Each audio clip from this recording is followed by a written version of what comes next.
I want to ask you about a theory I have that's based on how you see things. So one of the things you've been talking a lot about lately is how our culture, I want to put words in your mouth, but things are broken to such an extent that like we're not advancing as quickly as we were in the Industrial Revolution, right?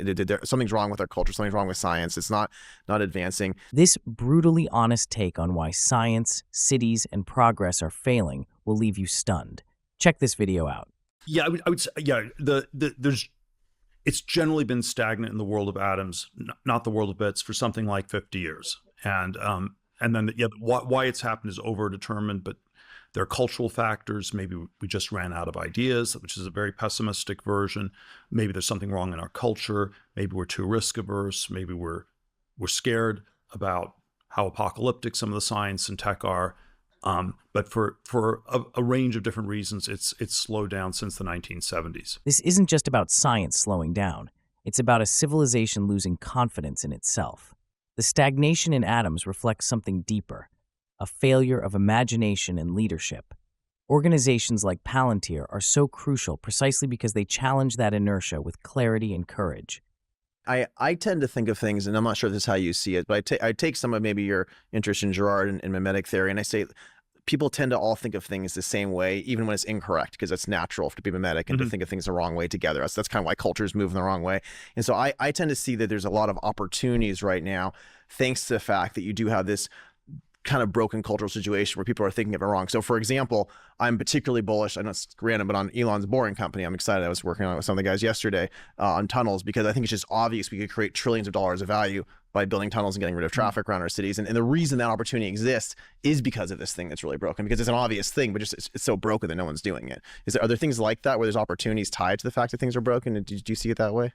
Well, those anything that fits that pattern is a great opportunity. Yeah. So if it's if you have some, if you know, it's always, if it's broken, not because of the science or tech. So it doesn't require a miraculous, you don't have to have a dozen miracles in terms of tech breakthroughs. Yeah. You have to just do something in this, in this non-mafia controlled drilling way or whatever, where, I think so many of the tunneling is this super corrupt contracting. It's mafia adjacent, sort of super corrupt labor union adjacent.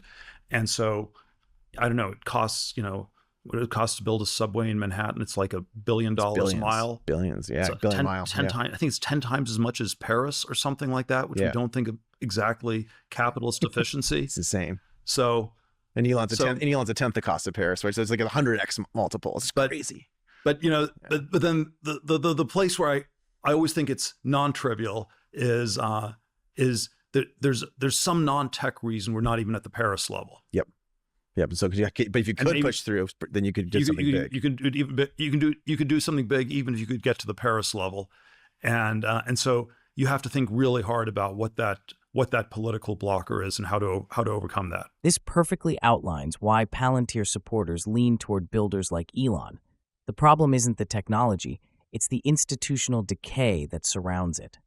The Boring Company isn't just about tunnels. It's a metaphor for cutting through the layers of bureaucratic red tape that are suffocating innovation. In a world where obvious solutions are ignored because of corruption and inefficiency, bold execution becomes revolutionary.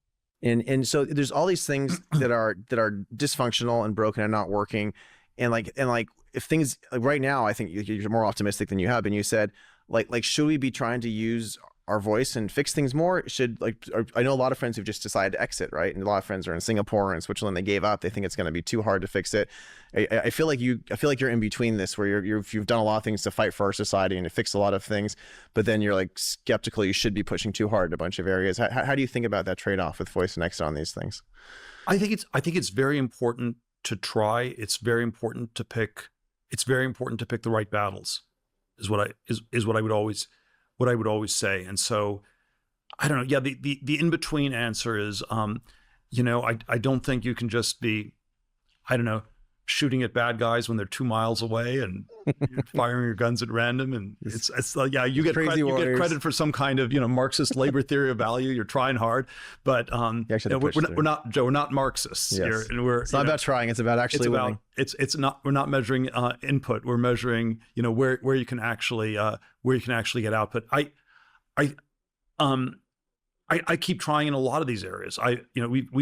We've made a number of investments over the years in nuclear technology, and it always when you look at the science, there are all these much better ways that in theory you could do it. You could build small modular fission reactors. Maybe the fusion technology is not that far away. There are different verticals within the industry where things are extremely broken, and in theory should find a way to build a successful company that overcomes some of these problems. And then there's a sobering reality that the Nuclear Regulatory Commission basically hasn't approved a new reactor design in 50 plus years. And so it's always these things that you're trading off. Probably one place where I'm structurally a little bit more pessimistic is that there's something about the cities that I think is very hard to reform, I'm in Los Angeles. We just had these catastrophic fires, and what's I think just depressing about it is that there are half a dozen reasons we can give for the fires. It can be, the California Coastal Commission that didn't allow people to build modern houses that were fireproof. It can be the fire department that didn't have, where there was no water in the reservoir. It can be the 3 Kristen women running the fire department who maybe will be now replaced by 3 Karen women or something like this. Or it can be the homeless people with blowtorches running around, or or it can be the mayor who is, out to lunch in Africa or whatever. And somehow the pessimistic thing is that maybe the mayor gets turned into scapegoat and gets, doesn't get reelected or something like this. But that's about the limit. And then this just looks like a structurally hard to reform thing. It's very hard to fix LA, but then this is where I would be deeply skeptical even of a place like Austin, Texas. It's a government town. It's a bad university college town. It is a good university. University of Texas, not University of Austin. How many catastrophic failures will it take before we finally admit that some cities are beyond reform? When even a wildfire becomes a multi-agency blame game, no water, no leadership, no accountability, it's more than dysfunction, it's collapse. Is it any wonder so many builders, innovators, and thinkers are choosing to exit entirely? At some point, you have to ask, what's the ROI on staying and fighting entrenched systems versus channeling that energy into building something new from the ground up with clarity and purpose? We're doing well, but even UT has some great students too. It's not too bad. The whole structure. The professors are going to be more progressive. They're going to break the politics. The economic structure. But there is an answer here. There is an answer here, right? So what's fascinating is in the Texas Constitution, cities only exist at the behest of the state. And so if you actually got the city to be if it became a little more broken, and you get the legislators and the governor to step up, you can create a capital district and you actually run it like in a competent way. So I think at the very first governor to actually fix a blue city will be like a hero, and then you'll do it in a bunch of other red states. So I think it's possible, right? Am I just totally naive here? You've had 20 years of Republican governors. Why have they not pushed for this in Texas? You've had a bunch of Bush Republicans, as you would call them, who, and I like Greg Abbott. I think he's a good guy, but there's just not like the energy to like go in and be like, we are just going to fight this and fix it, and it's unacceptable, and we're getting rid of this nonsense. There has not been that energy yet in the party. So like if I, for example, were to take over in 10 years and do that, I would just fix the city. I say, this is unacceptable. It's broken. Here's what we're going to do instead. Like the fact there's more people dying from not having enough police, the fact it's just insane. We just got to fix it. That's what I would do. Fixing broken cities isn't just about urban policy. It's a cultural signal to the rest of the country that competence still matters.